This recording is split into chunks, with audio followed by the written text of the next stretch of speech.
बीबी शर्मा जी आज कांग्रेस का पक्ष रखेंगे, बहुत बहुत शुक्रिया, thank you so much. Anant Amit ji BJP का पक्ष रखेंगे, बहुत बहुत शुक्रिया। राघवेंद्र दुबे जी समाजवादी पार्टी का पक्ष रखेंगे, बहुत बहुत शुक्रिया। स्वाति तिवारी राजनीतिक विश्लेषक, बहुत बहुत शुक्रिया। राहुल लाल जी पत्रकार, बहुत बहुत शुक्रिया, thank you so much. Surya Maithil ji बहुत बहुत शुक्रिया, thank you so much. Mukesh Kumar Tripathi ji advocate हैं, बहुत बहुत शुक्रिया, थैंक यू सो मच। और हमारे साथ ऑटो वाले भैया, बहुत बहुत शुक्रिया, थैंक यू सो मच। बातचीत के सिलसिले को शुरू करने के लिए मैं हाजिर हूं। कहां से आना हुआ जी? जी मैं फरुखाबाद से आए, बहुत बहुत शुक्रिया। क्या नाम है आपका? रागिनी गुप्ता। रागिनी जी, रागिनी गुप्ता नाम है। रागिनी जी कुछ कहना चाहेंगी या कुछ बोलना चाहेंगी? कुछ मन है बात करने का या कहने का? आप पूछिए। अब मैं ये पूछना चाहता हूँ, देश के बारे में बोलिए या देश की व्यवस्था के बारे में बोलिए या जो आपको लगता है उसके बारे में बोलिए या दिल्ली के बारे में बोलिए, जो भी बात है, या फर्रुखाबाद से आई है वहाँ के बारे में बोलिए। फर्रुखाबाद हमारा बहुत साफ सुथरा एरिया है। हाँ। वहाँ पर कुछ चोरी चपाटी नहीं होती है। हाँ। और वहाँ के लोग बहुत सभ्य हैं और बीजेपी सरकार है, तो इसलिए वहाँ की जनता बहुत खुश है। बाकी तब में हाँ जी, हाँ जी, हाँ जी, हाँ, बाकी तब में समझ ठीक था। जैसे आखिरी सेंटेंस बोला, लोगों को कहा हाँ यही तो सुनना चाह रहे थे। जी नमस्ते, कहाँ से आना हुआ सर? मैं तो दिल्ली में ही रह रहा हूँ, लेकिन रहने वाला बिहार से हूँ। रहने वाले बिहार से। मैं पक्का समझ गया था कि आप यहाँ दिल्ली के नहीं हो सकते। और वो देखिए वो लिखा, जैसे मैं दिल्ली का नहीं हूँ, लगता मैं दिल्ली का नहीं हूँ, मैं दिल्ली का हूँ भी नहीं। लेकिन ठीक है, फिर दिल्ली का कौन है ये भी एक सवाल आता है। फिर दिल्ली का तो कोई बहुत कम एक लोग होंगे। बहरहाल आप थोड़ा आगे आइए। बिहार में कहाँ से हैं सर? बिहार में मैं समस्तीपुर जिले से। समस्तीपुर जिले से हैं, बहुत बहुत शुक्रिया। जाना हुआ था मेरा चुनाव के दरमियान, बहुत बहुत शुक्रिया सर। समस्तीपुर से हैं, कुछ कहना चाहते हैं चुनाव के बारे में, एसआईआर के बारे में और पार्लियामेंट के, संसद के बारे में, मुद्दों के बारे में? मैं एक ही लाइन बोलना चाहूंगा कि जो सरकार अभी की वर्तमान सरकार है वो जिस तरह से कार्य कर रही है, कृपया उसे उस तरह से कार्य करने दिया जाए। कृपया उसे उसी तरह से काम करने दिया जाए जो मौजूदा सरकार है। मैं ये बोलना चाहता हूं, समस्तीपुर के हैं भैया, वो कह रहे हैं कि उसी तरह से काम करने दिया जाए। आपने सिर्फ हिमाचल की टोपी लगाई, आप हिमाचल के हैं नहीं ना? मैं कानपुर से आया। पहले कुर्ता पे पतलून, आधा फागुन आधा जून। मैं समझ गया था कि आप हिमाचल के नहीं हैं, आपने हिमाचल की टोपी लगाई है सिर्फ। कानपुर का आदमी हिंदुस्तान का बना हुआ है ये, हिंदुस्तान। हाँ, मैं ये जानता हूँ कानपुर का गुरुजी, मैं ये जानता हूँ कानपुर का आदमी कपड़े कहीं पहन के टोपी अपनी कहीं की भी लगा सकता है। कानपुर का आदमी कर सकता है और किसी के बस की बात नहीं है। और टोपी लगा भी देता। वो मैं जान गया था कि आप हिमाचल के नहीं हैं, आपने टोपी जरूर हिमाचल की। बाबू जी कहाँ से, आप कहाँ से हैं? जी मैं दिल्ली से ही हूँ। दिल्ली से हैं, क्या नाम है सर? राकेश कुमार। राकेश कुमार जी, राकेश जी किस इलाके के रहने वाले हैं? वैसे मैं बेसिकली उत्तराखंड का हूँ। उत्तराखंड के हैं। और किस इलाके में दिल्ली में रहते हैं? ये मंगोलपुरी में। मंगोलपुरी में रहते हैं जी, बिल्कुल मैं वाकिफ हूँ मंगोलपुरी से। दिल्ली में मेरा बहुत घूमना हुआ है। कुछ कहना चाहते हैं चुनाव के बारे में, एसआईआर के बारे में, कोई मुद्दा जो है जो दिल्ली के बारे में, कोई भी बात जो कहना चाहें? सर एसआर तो सही हो रहा है, एसआईआर सही हो रहा है, मगर उसमें बीएलओ को टाइम नहीं दिया जा रही। तो बीएलओ को टाइम नहीं दिया जा रहा, बीएलओ को टाइम मिला, यानी प्रक्रिया पे आप कहना चाहते हैं कि थोड़ा सा टाइम अगर मिलता तो 32 जो बीएलओ मरे वो नहीं मरते। 32 जो बीएलओ मरे वो नहीं मरते। इनका कहना है कि जो टाइम जो है वो दिया जाना चाहिए। कहाँ से आया बच्चा? मधुबनी बिहार। मधुबनी बिहार से। क्या नाम है? सत्यम भारद्वाज। सत्यम भारद्वाज, क्या काम, अभी पढ़ाई कर रहे हो? नहीं, अब पढ़ाई भी कर रहा हूँ और साथ साथ कॉर्पोरेट मजदूरी में लगा पड़ा हूँ। कॉर्पोरेट मजदूरी में? ये तो बिहार का आदमी जो है बुद्धिजीवी होता है, बुद्धि का बहुत मालिक होता है, उससे ज्यादा बुद्धि का मालिक कोई नहीं होता। उसने बोला कॉर्पोरेट मजदूरी में लगा हूँ, तो इस हिसाब से तो बहुत सारे लोग लगे उसी में। ठीक है ना? ठीक ठाक तनख्वाह मिल रही है?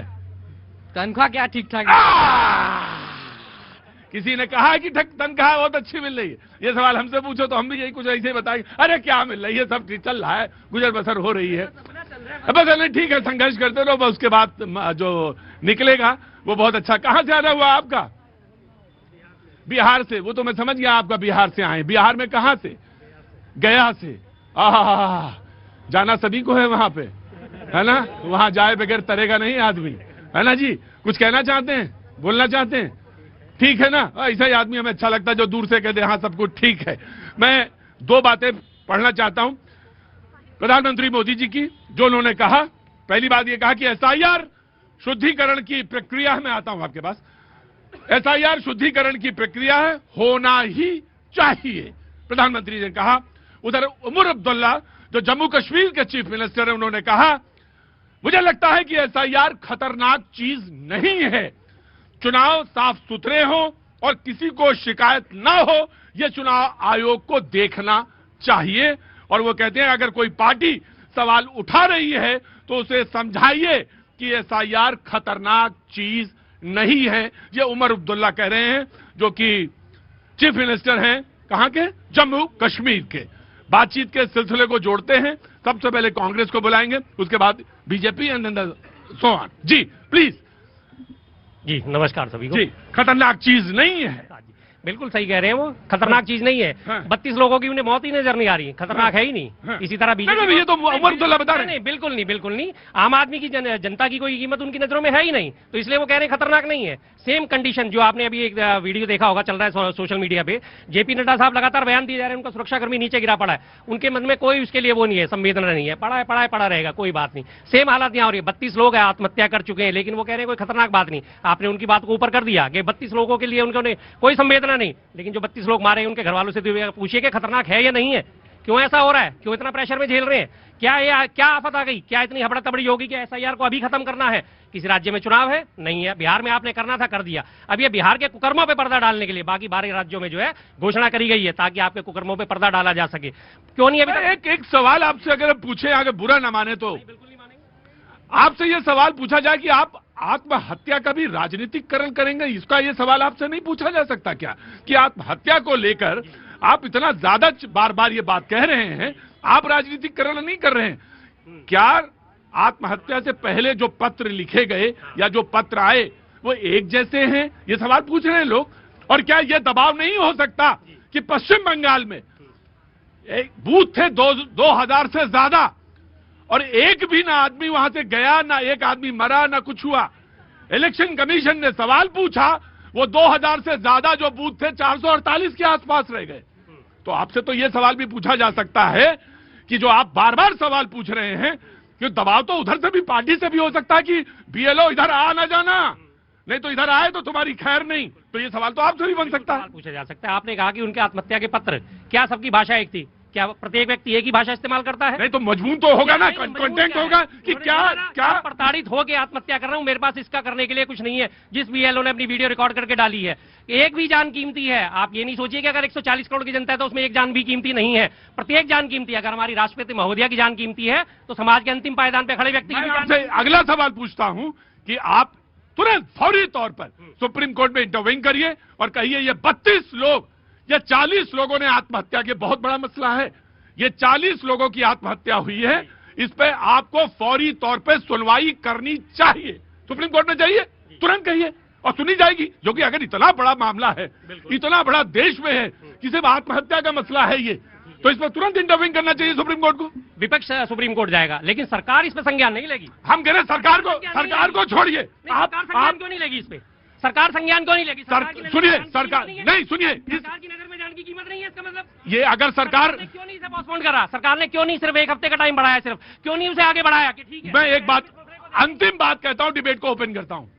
ऐसी सरकार को गिरा देंगे, ऐसी सरकार को हम गिरा देंगे, हम ये कह रहे हैं। ऐसी सरकार जो बात नहीं सुन रही उसको हम गिरा देंगे। लेकिन सबसे पहला काम आप करिए, राजनीति मत करिए, बराए मेहरबानी सुप्रीम कोर्ट जाइए, सुप्रीम कोर्ट। अरे भाई साहब, मैं आपसे कह रहा हूं, अगर इतनी बड़ी बात है सुप्रीम कोर्ट जाइए, दरवाजा खटखटाइए। जी आया, मैं आ रहा हूं, मुझे मालूम, मुझे मैं आ रहा हूं। देखिए भैया जी, इस देश में 141 करोड़ आबादी में हर व्यक्ति हमारी सरकार के लिए उतना ही इम्पोर्टेंट है जितना कि माननीय श्रीमती राष्ट्रपति महोदया जितना जरूरी है। जिस तरीके से कांग्रेस बार बार मुद्दों से भटक के, आपने देखा होगा कि माननीय प्रधानमंत्री जी ने सेशन प्रारंभ होने के पहले उन्होंने कहा कि कांग्रेस ड्रामा छोड़े, डिलीवरी पे जाए, अगर ड्रामा करना है तो एनएसडी में जाए। लेकिन 24 घंटा भी नहीं होता है, 24 घंटे के बाद ये किस पे आ जाते हैं? सारथी पे आ जाते हैं। और आज तीसरे दिन, जब कल सरकार ने यह तय कर दिया कि 9 तारीख को मंगलवार को चुनाव सुधार की प्रक्रिया पे चर्चा होगी, तो आज पुनः विपक्ष श्रम संशोधन को लेकर आज विपक्ष में संसद नहीं चलने दे रहा है। ये कांग्रेस की मानसिकता क्या है? और ये जिस आत्महत्या की बात कर रहे हैं, अगर कांग्रेस को या विपक्ष को हमारी सरकार उतनी ही जिम्मेदार है। अगर इनको तकलीफ है, अभी तक एक भी एफआईआर में ये साबित नहीं हो पाया कि जो बीएलओ मरे हैं वो आत्महत्या या जांच का विषय है, लेकिन कांग्रेस बार बार। और एक चीज भैया जी मैं बताना चाहता हूं, आज चुनाव आयोग ने 3 बजे अधिसूचना जारी की है, प्रेस कॉन्फ्रेंस में कहा है कि पूरे 12 राज्यों में 93%, 93% लोगों ने फॉर्म डिपॉजिट कर दिया है और 11 दिसंबर तक हमें लगता है एक जगह लक्षद्वीप में 100% लोगों ने डिपॉजिट कर दिया है। कांग्रेस के पास कोई मुद्दा नहीं है। बिहार चुनाव मैं आया जी। मृत्यु पूर्व दिया गया बयान जो है, सुप्रीम कोर्ट भी इस बात अनुमति देता है कि किसी ने मरने से पहले कोई बयान दिया है तो उसे झूठा नहीं माना जाएगा, उसके बयान पे कार्रवाई करी जाती है। जब एक बीएलओ वीडियो रिकॉर्ड करके और उसके बाद आत्महत्या कर रहा है, इनकी नजरों में वो संज्ञान ही नहीं है कि एफआईआर दर्ज नहीं हुई। एफआईआर दर्ज कौन करेगा? पुलिस करेगी। स्वतः संज्ञान लेके दर्ज नहीं करती क्या? पुलिस मामले में दर्ज नहीं करती, कोर्ट दर्ज नहीं करता। तो क्यों नहीं कर रहे? तो मैं यही तो पूछ रहा हूँ आपसे, मैं यही पूछ रहा हूँ कि बंगाल में क्यों नहीं कर रहे आप? करिए बंगाल में, भाई बंगाल में ममता दीदी हैं, करिए और चढ़ाइए फांसी पे। और जो जिसने दबाव बनाया है बीएलओ पे, हमारे टीचर्स जो हैं जिस पर दबाव बनाया, चढ़ाइए उनको फांसी पे, लेकिन राजनीति ना करिए। नहीं, मैं कह रहा हूं बंगाल में करिए ना, मैं कह रहा हूं कि करिए उनके ऊपर। योगी जी ने क्या एक्शन लिया उसके ऊपर? मैं कह रहा हूं कि योगी जी ने क्या एक्शन लिया? जिसका वीडियो तमाम सोशल मीडिया पे सर्कुलेट हो रहा है, रोते रोते उसने वीडियो अपलोड करी है, वो यूपी की घटना है ना, क्या उसमें संज्ञान लिया गया? मैं आपसे एक कह रहा हूं, एक एफआईआर होती है, उसी की तर्ज पे 10 एफआईआर, वकील साहब बैठे, उसी नेचर की 10 एफआईआर होती है देश में, वो सारी मर्ज करके एक एफआईआर हो सकती है। मुझे तो कानून का एक्सपर्ट नहीं हूं, लेकिन एक एफआईआर हो सकती है मर्ज करके। आप करिए ना यूपी को लेके। मिसाल आप सुप्रीम कोर्ट क्यों नहीं जाते? आप जाएंगे नहीं, आप जाएंगे नहीं वकील साहब। बेसिकली यहाँ पे क्या है ना, कंफ्यूजन इतनी है कि हमारे संविधान में अनुच्छेद 324 जो इलेक्शन कमीशन को पूरी पावर देता है, वो चुनाव से संबंधित कुछ भी गुड़ा भाग कर सकता है। और उसके ऊपर अनुच्छेद 327 जिसको कि डॉक्टर अभिषेक मनु सिंघवी ने कोर्ट में ये चीज एडमिट भी किया, और आज केरला को सुप्रीम कोर्ट ने टाइम भी दिया है।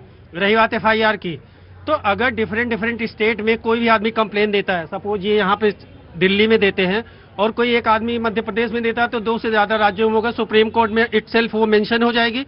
कम से कम अगर आपको लगता है कि बीएलओ के साथ अन्याय हो रहा है तो ये चीज आप कंप्लेन फाइल करिए। और 0 एफआईआर है, आप दिल्ली में करेंगे तो भी बंगाल का मैटर यहाँ पे हो जाएगा। इसके लिए इनको चिल्लाने की कोई जरूरत नहीं है। तो फिर सवाल ये उठता है कि चिल्लाया क्यों जा रहा है? सवाल ये उठता है। नहीं मैं आ रहा हूँ बहस का फिर सवाल ये कि चिल्लाया क्यों जा रहा है? आप यूपी की कंप्लेन दिल्ली में दे सकते हैं, वो दिल्ली से बहस अगर करना है तो मैं आपसे पूछता रहा हूं। देखिए, एक बहस ऐसी होती है जिसका कोई सिरा नहीं। आप कहते रहे यूपी में क्यों नहीं हो रहा है, यूपी में क्यों नहीं हो रहा है। अब मैं आपसे कहते रहा हूं बंगाल में क्यों नहीं हो रहा है, बंगाल में क्यों नहीं। अब आधा घंटा खत्म हो जाएगा, आप अपने घर जाओ, मैं अपने घर जाता हूं। लेकिन सवाल यह होता है, सवाल ये यहां उठता है कि आप जिम्मेदार नागरिक हैं, आप विपक्ष हैं, आप जाइए, मेंशन करिए, आप जाइए कोर्ट में, अब उठाइए सवाल कि मैं इस बीएलओ के फला बीएलओ के मामले में पूरी चुनाव प्रक्रिया खत्म हुई बिहार में, एक कंप्लेन नहीं आई। इलेक्शन कमीशन ने कहा कि भाई 38 जिले हैं, उसमें से एक कंप्लेन आ जाए, कहीं कोई ऐसा। आप हंसिए, मुझे नहीं मालूम जी, दर्ज कर लेता है, लोकल थाना दर्ज कर लेता है। और सबसे पहली बात भेजा है, आपने कॉम्प्लेन भेजा, एक पत्र है आपके पास, एक प्रमाण बता दीजिए बिहार का, एक प्रमाण बिहार का बताइए। नहीं, ऐसे बात मत करिए, संगत बात करिए। नहीं ऐसे नहीं, आप बताइए। 2023 में तीनों चुनाव आयुक्तों को ये अभेदान दिया गया या नहीं दिया गया कि इनके खिलाफ, इनके किसी भी फैसले के खिलाफ किसी भी राज्य में कहीं भी कोई भी एफआईआर दर्ज नहीं हो? मेंशन करा उन्होंने, वो मेंशन, लेकिन अभी आपने मेंशन सुना। सुनिए, 1 मिनट, अगर आपने कोई कंप्लेन या एप्लीकेशन दिया है, अगर पुलिस उसको दर्ज करने से मना कर रही है, आप पटियाला हाउस कोर्ट में 156(3) में जाइए, आपकी एफआईआर नहीं, और आप उसके लिए मैं इनको चैलेंज दे रहा हूं, आप अनुच्छेद 324 आप दो चीजों को मिला के देख रहे हैं। मैं कह रहा हूं, मेरी बात सुनिए, देखिए, 2 चीजें आप बेकार में हल्ला मचा रहे हैं। एक है डीड जो आप कार्य कृत्य कर रहे हैं, और एक है चुनाव आयुक्त। मान लीजिए इम्यूनिटी मिली है उसको, लेकिन जो डीड है, जो कृत्य है, जो बीएलओ के साथ हो रहा है या जो बीएलओ के साथ जो कृत्य हो रहा है, उसकी तो रिपोर्ट लिखाई जा सकती है, उसमें कोई वो नहीं है। क्षमा, आप बात को घुमाइए मत कि संविधान खतरे में है, ये किताब घूम रहे देश में, संविधान खतरे में लिए किताब देश भर में घूमते रहिए। जी धन्यवाद प्रतीक जी। आप ही ने कानून नहीं पढ़ा है, कानून आप ही ने नहीं पढ़ा है। जी धन्यवाद प्रतीक जी। पहले तो आपको और पूरे देश को भारत माता की जय, वंदे मातरम। अभी आपने एसआईआर के ऊपर बात की और बहुत अच्छा आपने जवाब दिया था इनको कि भैया कौन प्रेशर बना रहा है, इसकी जांच होनी चाहिए। बंगाल के अंदर जिस प्रकार से टीएमसी के नेता और गुंडे धमका रहे हैं बीएलओ को, असली प्रेशर वहां है। बिहार में नहीं। देखिए, मुझे एक शब्द से आपसे आपत्ति है। आपने कहा गुंडे, या तो प्रूफ हो आपके पास और या नहीं प्रूफ आपको। हल्ला मत बचाइए, आराम से बताइए। किसी भी कार्यकर्ता को गुंडे बोलने से पहले ये आपको बताना पड़ेगा कि मेरे पास प्रूफ है। जी हुमायूं कबीर, आपने नाम सुना होगा, मुर्शिदाबाद का सबसे बड़ा नेता है टीएमसी का। उसने क्या कहा, बेलडांग के अंदर यदि हमको अवैध जमीन है वो जिसको वो उन्होंने कब्जा किया है, उस पर बाबरी की नींव नहीं रखने दी गई, तो मैं राष्ट्रीय राजमार्ग NH-34 को कब्जा कर लूंगा, मैं उसको रोक लूंगा। ये गुंडे नहीं होंगे तो कौन होंगे जो देश के राजमार्ग को कब्जा करने की बात करते हैं? उसमें कांग्रेस के मुंह में नहीं जमता है। भाई साहब मैं बोल, अरे रुकिए ना हुजूर यार, बात काहे पे हो रही थी? बात किस पर हो रही थी? रुकिए, मैं जानता हूँ, मुझे मालूम है। अपना हाउस को ऑर्डर में चलाना मुझे मालूम है, अपने हाउस को मुझे मालूम है।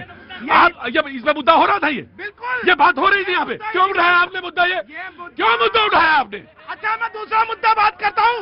रेवंत रेड्डी हमारे भगवान शिव को कहता है पियक्कड़ों का देवता, हनुमान जी को बोलता है सिंगलों का देवता। उसके अलावा हमारी गौ मैया के विषय में क्या बात करता है? उस पर कभी बात की कांग्रेस ने? ये सब इंटरलिंक है प्रतीक जी। एक बात और, हुमायूं कबीर का नाम मैंने इसलिए लिया है कि जब वो बंगाल पुलिस को धमका सकता है कि मैं राष्ट्रीय राजमार्ग को कब्जा कर लूंगा, तो बीएलओ की क्या बिसात है? वो तो एक टीचर है। ठीक, लेकिन आप एजम्पशन पे नो देखिए जनाब, आप ताली बजाइए, आपका मन है, मैं रोक नहीं सकता, लेकिन एजम्पशन पर कोई बातचीत नहीं होती। ये आपने अपनी एक हाइपोथेसिस, मैं एजम्पशन पे आई वोंट लिसन यू। आप अगर एजम्पशन पे बात करेंगे तो मैं एजम्पशन पे बात नहीं करेंगे। आपकी बात करनी थी और एजेंडा बना के चला ना करिए, अपने घर से एजेंडा बना के मत चला करिए कि वहां भगवान को कोई कुछ भी बोलेगा और हम यहाँ बोल भी नहीं सकते। प्रतीक जी, क्या मुझे ये बताइए, ये हिंदू ही है जिसके आराध्य को रेवंत रेड्डी ने ऐसे बोल दिया? हिम्मत है तो किसी और को बोल के दिखाओ। दो सवाल पूछता हूँ। साल में 2 बार महाशिवरात्रि आती है, पहली और दूसरी में अंतर क्या है, बता दीजिए बस। कट्टर हिंदू साहब जरा ये बता दीजिए, दोनों में अंतर क्या है? बताइए अंतर क्या है। मैं सुनिए, मेरे को ना तो पता कि रामनवमी कब है, ना पता हनुमान जन्मोत्सव कब है, ना तो मैं मानता कि भैया नवरात्र कब होते हैं। इतना मानता हूँ, सुबह भगवान शिव को 1 लोटा जल चढ़ा के निकलता हूँ, बात खत्म। और मेरे आराध्य को कोई बोलेगा तो यहाँ आग जरूर लगेगी। सवाल आपने पूछा है, नहीं कोई बात नहीं, आपने सवाल पूछा, ठीक है, कोई बात नहीं, ठीक है, आपने पूछा शिवरात्रि का मुझे कितने होते हैं पहले मैं बताइए, कितने गुप्त रात्रि होते हैं बताइए आप। नहीं, आप मुझे बताइए गुप्त रात्रि। शिवरात्रि हर महीने में आती है, शिवरात्रि हर महीने में आती है और महीने में 2 बार प्रदोष आता है। इनको यही नहीं पता कि प्रदोष पूजा क्या होती है। महाशिवरात्रि ठीक है, मुझे मालूम है। आप देखिए साहब, मुझे मालूम है, आपने बहुत बात बोली, आपने कहा कि उनका टेस्ट लिया कि आप बताइए महाशिवरात्रि, लेकिन मैं तुमको इसीलिए मना कर रहा था। डाइवर्ट मत करो, विषय डाइवर्ट मत करो। जी मैं आ रहा हूँ जी, 1 मिनट दो, मैं आ रहा हूँ बेटा। हाँ जी। सबसे पहले मैं सिवान की धरती से आती हूँ। अरे रुको यार, सिवान की बात हो रही है यहाँ पे, आगे आओ। आज देश के प्रथम राष्ट्रपति डॉक्टर राजेंद्र प्रसाद की जन्म जयंती है, वो सिवान से ही है, तो सबसे पहले मैं अपना नमन उनको प्रेषित करती हूँ। और अभी आपने एसआईआर की बात करी, 2000 नहीं 2208 ऐसे बूथ हैं जिसमें 23 साल से ना कोई मरा ही नहीं है। गजब रह रहे हैं भैया।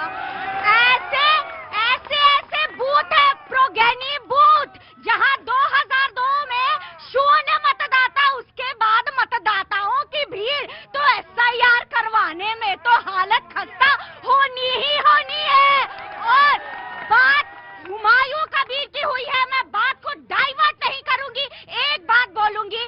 जिस किसान, मैंने मना किया उसके बाद, जब मैंने मना किया उसके बाद भी, मैं किसान की बात कर रही हूँ, जिस जमीन को कब्जाने की कोशिश की जा रही है वो एक बेचारे किसान की जमीन है, उसने FIR किया है।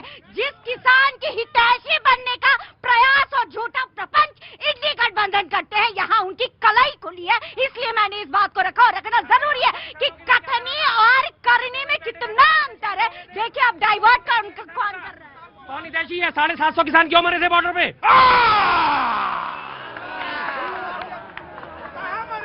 भाई साहब एक मिनट, अगर 750 जरूरी है तो वो 30 या 26 BLO भी जरूरी है, तो वो शर्मा जी सुनिए, तो एक किसान भी जरूरी है। शर्मा जी, तो न्याय बहुत बहुत सेलेक्टिव मत होइए, सेलेक्टिव, और नफ्त पे हाथ रखिए, वही चूक रहे समाजवादी पार्टी।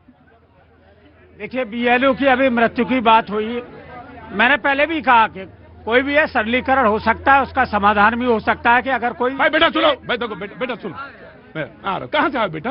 मैं यहीं से आया हूँ। एक मिनट, मैं भगाऊंगा यहाँ से शो से अभी 2 मिनट। नहीं सर, देखो मेरा उनसे एक सवाल है सिंपल सा, ये जो बोल रहे हैं हर चीज में हिंदुत्व ये सब घुसा रहे हैं, मैं खुद हिंदू हूँ, ठीक है, उनसे बस पूछ लो सनातन धर्म क्या है और सनातन का मतलब क्या है। भगवान श्री कृष्ण ने गीता में सनातन के बारे में क्या बोला है, अगर इफ ही रियली नोस कि क्या है तुम्हें पता है? हाँ तो बस ठीक है हाँ। और इनको ब्रेक के बाद मिलना, और तुम जाके सीखना इनसे, और वैसे ही सीखना जैसे अर्जुन ने कृष्ण से सीखा था। और एक पहला नहीं दूंगा, नहीं तुम डाइवर्ट कर देते हो। नहीं, सुन लीजिए, सर्वे भवन्तु सुखिना, सर्वे सन्तु निरामया, सर्वे प्रजानि पश्यन्तु माँ कश्चिदस्तु भाग् भवेत्, ये है सनातन। चलो, इसीलिए कहते हैं ना, भक्त में और बगुला भगत में बड़ा अंतर है। सर्वे भवन्तु सुखना, सर्वे सन्तु निरामया, सर्वे भद्राणि पश्यन्तु माँ कश्चित् भाग् भवेत्। जब इनको बिल्कुल बगुला में और बगुला भगत में बड़ा अंतर है। बगुला जो होता है वो बिल्कुल ध्यान में रहता है मछली के, और बगुला भगत जो है वो गोली भी चलवा सकता है। इसीलिए कह रहे हैं कि जिनको न तो श्लोक पता है, न जिन्होंने राम को पढ़ा है, जो ये कहें कि BLO 35 मर गए तो क्या होगा, नहीं, वो तो ऐसे मर गए। जिनके हृदय में दया भाव नहीं, जिनके अंदर में करुणा नहीं, जिनके में तपस्या नहीं, त्याग नहीं, वो राम का नाम लेकर के बगुला भगत तो बनना ही है। और क्या है, अगर राम के आप आचरण पर, उनके ऑडियो कंट्रोल करेंगे, ऑडियो कंट्रोल करेंगे, इको ज्यादा है, उनके मार्ग पर अगर हम नहीं चल पा रहे हैं, एक भी व्यक्ति, जैसा आप कह रहे, चाहे कोई एक ही व्यक्ति क्यों न मरा हो, उसके प्रति भी करुणा होनी चाहिए। क्यों हुआ, इसलिए भी होना चाहिए। SIR की प्रक्रिया भी कह रही थी, नहीं अभी कह रही थी, क्या बंगाल में कोई एक भी नहीं मरा? अरे पूछ लीजिए किसका उसमें हो रहा है। चुनाव आयोग के नेतृत्व में SIR की प्रक्रिया हो रही है। चुनाव आयोग क्या निकम्मा है क्या? नहीं, जब उन्होंने, मेरी बात तो सुनो, कौवा कान नहीं ले गया, देखो पहले चेक करो। उन्होंने कहा कि 2000 से ज्यादा बूथ थे जहां पे कोई आदमी नहीं मरा, ना कोई आदमी कहीं गया, लेकिन जब इलेक्शन कमीशन ने रीचेक किया तो उसमें से जो थे 400 से ज्यादा ही रह गए, 400 ही रह गए, बाकी लोग कट गए, ये वो कह रही थी। SIR की प्रक्रिया जो बिल्कुल जो कह रहे हैं ना, शुद्धिकरण के लिए होना चाहिए, 100% होना चाहिए। यही तो प्रधानमंत्री कह रहे हैं। अरे गलत लोग हैं, बिल्कुल हटना चाहिए, इसमें किसी को दिक्कत नहीं है। समाजवादी बात जो सही लोग हैं वो जरूर उसमें उनका वोट का अधिकार। भाई साहब, मैं आपसे एक ही सवाल, जो सही लोग हैं उनके नाम कटे, वो कहाँ हैं? लाइए उनको, खड़ा करिए सामने, खड़ा कर दीजिए सामने जी।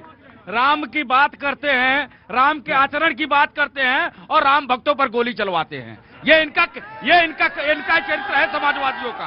और एक बात कहना चाहता हूँ, ये दुख की बात है कि BLO आत्महत्या कर रहे हैं, लेकिन किस बोलेंगे? नृपेंद्र मिश्रा मुख्य सचिव थे नेताजी के, गोली उनके आदेश से चली। बनाया क्या? मंदिर ट्रस्ट का अध्यक्ष बना दिया।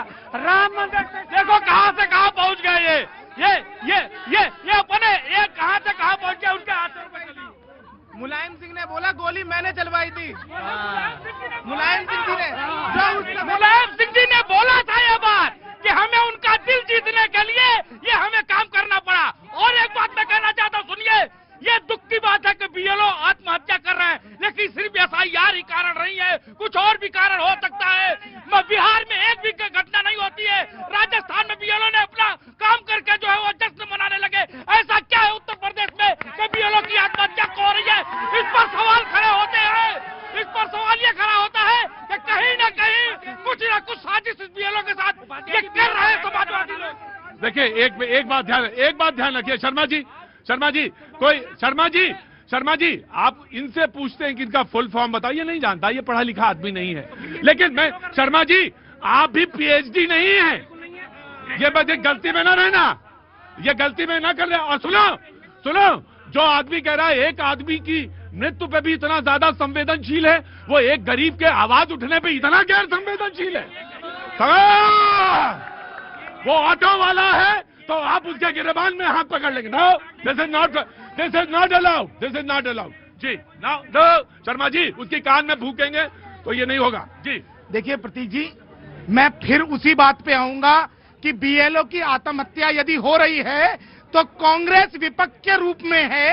कांग्रेस को उनके आत्महत्या के कारणों की जांच के लिए सुप्रीम कोर्ट में, जैसा कि आपने भी कहा, कैविएट या फिर पिटीशन फाइल करनी चाहिए। अभी जब एसआईआर के अंदर आप लोग आधार जुड़वाना चाहते थे तब तो आप ऊपर से नीचे और नीचे से ऊपर तक भाग रहे थे।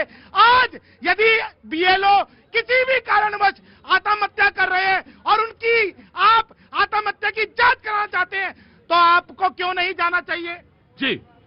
बड़ा गंभीर मामला उठा रहे हैं सूर्या जी, तो ऐसा उठा रहे हैं जैसे कि लग रहा है कि वहां पे पश्चिम बंगाल में तृणमूल कांग्रेस के गुंडे कर दे रहे हैं। तो फिर डबल इंजन सरकारों में जो आत्महत्या हो रही है, डबल इंजन सरकारों में हो रही है, किसकी जिम्मेवारी देनी पड़ेगी? देखिए, हम लोगों को इस मामले को राजनीतिकरण से दूर करके वास्तव में बीएलओ की आत्महत्याएं बहुत चिंतित करने वाली है। और हर जगह पे, अधिकांश जगह पे, चाहे राजस्थान हो, मध्य प्रदेश हो, केरल हो, उत्तर प्रदेश हो, हर तरफ वो आत्महत्या की घटना दिख रही है। और बीएलओ के आत्महत्या की घटना के मामले सुप्रीम कोर्ट में गए थे सर, और सुप्रीम कोर्ट ने इसके ऊपर कठोर टिप्पणी की थी कि उसके लिए सस्पेंशन का मामला होना चाहिए, उनको जीवन से उनको हाथ धोने की स्थिति नहीं बननी चाहिए। तब सोचिए उस टिप्पणी के बाद चुनाव आयोग ने 1 सप्ताह का समय बढ़ाया था। मैं तो चुनाव आयोग से कहूंगा कि आपके पास, बिल्कुल सही कहा इन्होंने, आर्टिकल 324 के तहत उनके पास पूरी शक्ति है, मतदाता सूची का शुद्धिकरण हो। लेकिन क्या चुनाव आयोग मतदाता सूची के शुद्धिकरण के लिए गंभीर है? अभी यहाँ पे उन्होंने बताया कि कई सारे ऐसे जो है कि ब्लॉक्स हैं जहाँ पे कि बूथ हैं जिसमें कि भाई संशोधन ही नहीं हुआ है। तो चुनाव आयोग समरी रिवीजन कैसा कर रहा था? बिहार में अभी भी रिपोर्टर्स कलेक्टिव के जो रिपोर्ट, जब उन्होंने रिपोर्ट मांगी तो उसमें कोई ना तो मरा हुआ था, ना तो कहीं से कोई डुप्लीकेट था, ना तो कोई डिलीशन हुआ था। इस पर उन्होंने संदेह हुआ तो उन्होंने दोबारा कहा। तो इसका मतलब है कि जो समरी रिवीजन का जो जनरल प्रोसेस चलता है विधानसभा चुनाव से पहले, लोकसभा चुनाव से पहले, तब चुनाव आयोग ने इस मामले को संज्ञान इसके ऊपर क्यों नहीं लिया? शुद्धिकरण यही प्रक्रिया है, शुद्धिकरण यही प्रक्रिया जी। एक लाइन, बिहार में 24 लाख डुप्लीकेट वोटर्स की संभावना है। अभी भी तमाम जो बड़े पत्रकार हैं, जो रिपोर्टर्स हैं, उन लोगों ने कलेक्ट किया है। और चुनाव आयोग अभी भी उस ऐप का प्रयोग नहीं कर रहा है जो वोटरों के डुप्लीकेसी को रोक सके, या उसको आसानी से रोक सकता है। ऐप के मामले में आप कितना संवेदनशील हैं ये तो सब मालूम ही है। सारे ऐप के मामले में तो सारी संवेदनशीलता मालूम है कि फिर तो जासूसी हो जाएगी, है ना? फिर तो जासूसी हो जाएगी, वो अलग चीज है। हाँ, बिहार में एसआईआर की पूरी प्रक्रिया हो गई, चुनाव हो गया, रिजल्ट आ गया, लेकिन अभी तक एक भी आपत्ति नहीं आई है।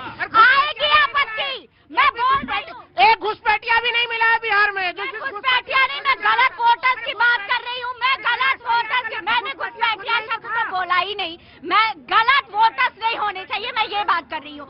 आएगा, आपत्ति भी दर्ज होगी। ठीक पावर पॉइंट प्रेजेंटेशन बंगाल चुनाव के ठीक पहले पावर पॉइंट प्रेजेंटेशन से बताया जाएगा कि कहां कहां आपत्ति है और कहां कहां वोट की चोरी हुई है। क्यों? क्योंकि 45 दिन बाद तो अकॉर्डिंग टू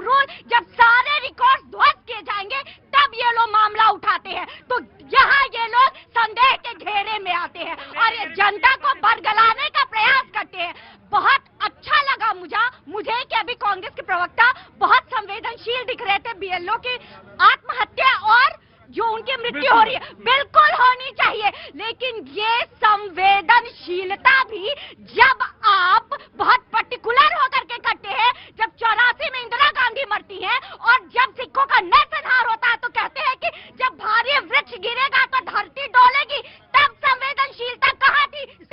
देखिए बार बार अगर गड़े मुर्दे उखाड़ेंगे तो बार बार अगर इन्होंने 84 की बात करी, तमाम कांग्रेस ने इस बारे में माफी मांगी है, शीर्ष नेतृत्व ने कई बार माफी मांगी है और जनता ने उन्हें माफ भी करा। 84 के बाद ये कांग्रेस की सरकार नहीं बनी पंजाब में सरकार बनी या नहीं बनी?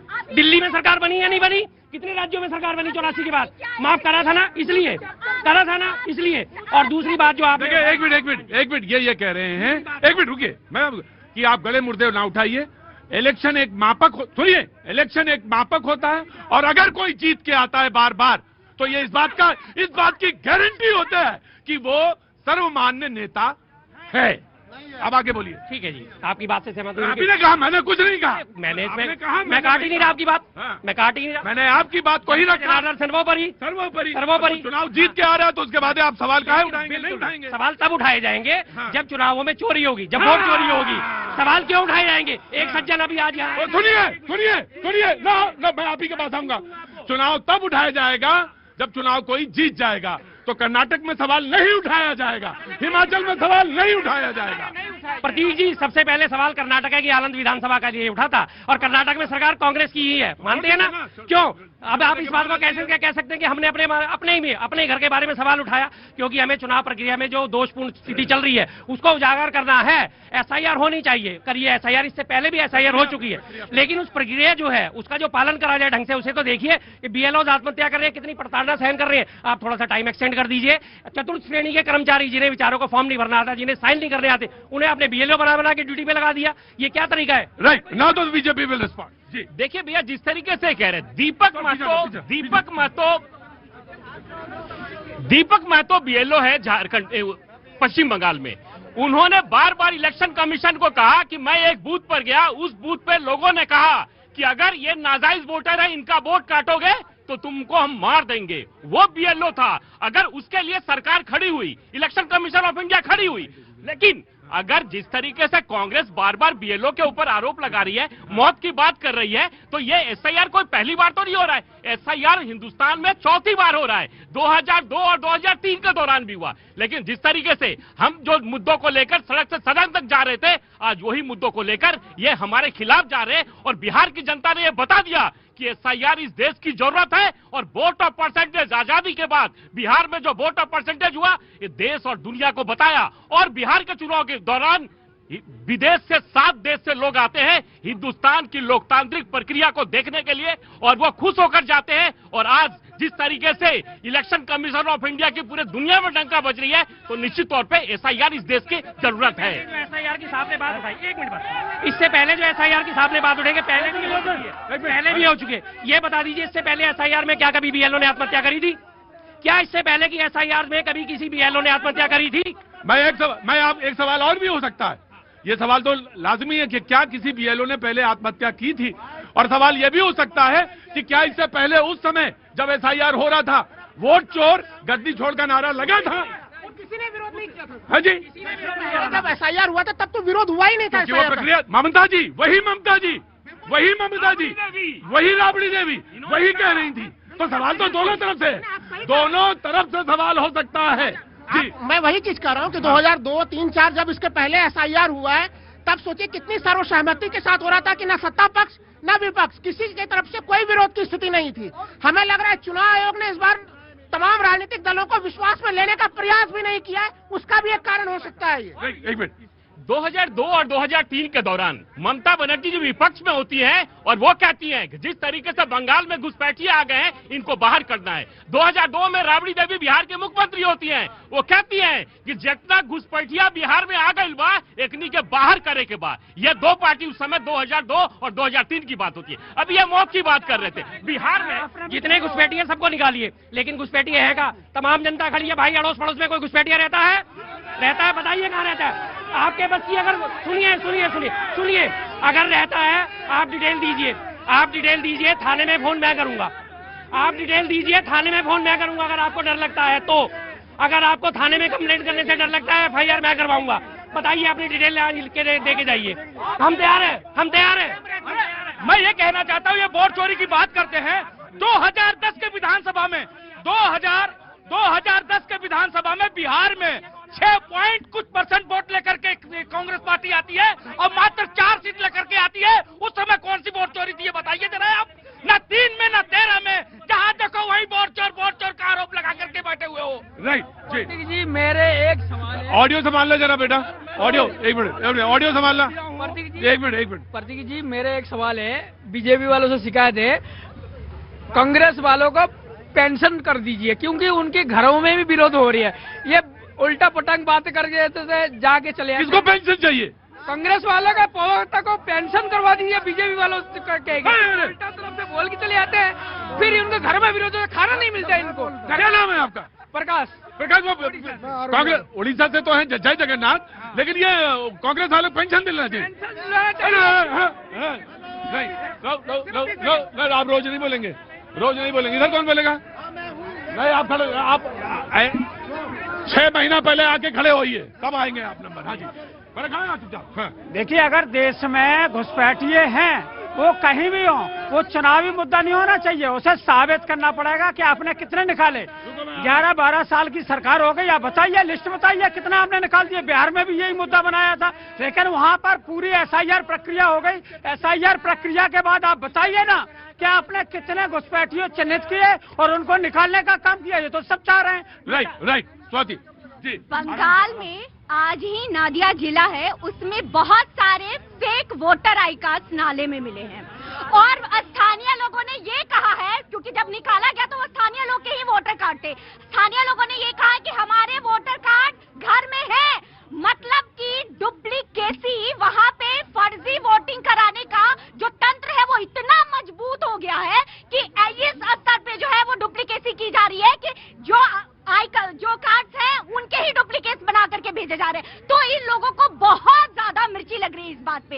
और मैं बार बार कहती हूँ कि अपन लइका सोना चांदी और आन के लइका गोबर माटी। अपने जीते हर जगह तो सब ठीक था, कहीं वोट चोरी नहीं था। और जहाँ दूसरा विपक्ष मतलब कि भाजपा या फिर NDA जीतती है तो वहाँ इनके लिए ये चीज मुद्दा बन जाती है। राहुल गांधी का समर्थन करते हुए नजर आ रही है। यही बात तो राहुल गांधी तमाम प्रेस कॉन्फ्रेंस में कह रहे हैं कि डुप्लीकेट वोटर्स है, तमाम फेक वोटर्स है, और उस मामले को और नहीं सुन लीजिए, और उसी मामले पे SIR हो रही है। लेकिन SIR की प्रक्रिया पे सवाल है कि क्यों नहीं समय को केवल 1 सप्ताह क्यों बढ़ाया गया। अभी भी मैं माननीय चुनाव आयोग से कहूंगा कि आपने 1 सप्ताह बढ़ाया, कम से कम उसे 1 महीना बढ़ा दीजिए, जिससे इस प्रक्रिया को काफी शांतिपूर्ण ढंग से चल सके। अब किसी एक BLO की जान न जाए। इनका कहना है कि प्रोसेस सही है, प्रक्रिया जो है 1 महीना बढ़ा दीजिए तो सब कुछ ठीक हो जाएगा। जी देखिए, कांग्रेस के प्रवक्ता अभी कह रहे थे कि आप मुझे बताओ घुसपैठिए कहाँ है, मैं अभी पुलिस को फोन करूंगा, उनको उनको डिपोर्ट कर दूंगा। तो मैं इनको याद दिला देना चाहता हूं, अरे भैया, आप ही की सरकार के केंद्रीय गृह राज्य मंत्री श्री प्रकाश जायसवाल ने संसद में खड़े होकर बोला था 2008 में कि इस देश में 1.5 करोड़ से ज्यादा घुसपैठिए। उनको पूछ लेते, मैं वो लिस्ट बता देते कि कहां से पुलिस से निकलवाना है। कैसी बातें करते हैं। हरदीप पुरी साहब, हमारे शहरी विकास मंत्री, क्या कह रहे हैं? रोहिंग्या और रिफ्यूजियों को, घुसपैठियों को बक्करवाला में EWS के फ्लैट दिए जाएंगे और उन्हें तमाम मूलभूत सुविधाएं दी जाएंगी। ये रहा बयान भाई साहब, जरा जूम करके दिखा देना। ये हरदीप पुरी साहब, आप सच्चे हैं। ये कौन बचा रहा है? रोहिंग्या को, घुसपैठियों को कौन बचा रहा है? और अभी सारी प्रक्रिया के बाद, बिहार की सारी प्रक्रिया के बाद, हाँ जी, बिहार की सारी प्रक्रिया के बाद जब एक मशहूर चैनल की पत्रकार एंकर साहिबा ने जब अमित शाह जी से सवाल पूछा, एक मिनट, बताइए कितने घुसपैठिए निकले? एक मिनट रुको। हाँ जी, बताइए कितने घुसपैठिए निकले? अमित शाह जी ने क्या बोला? क्यों जानना है आपको?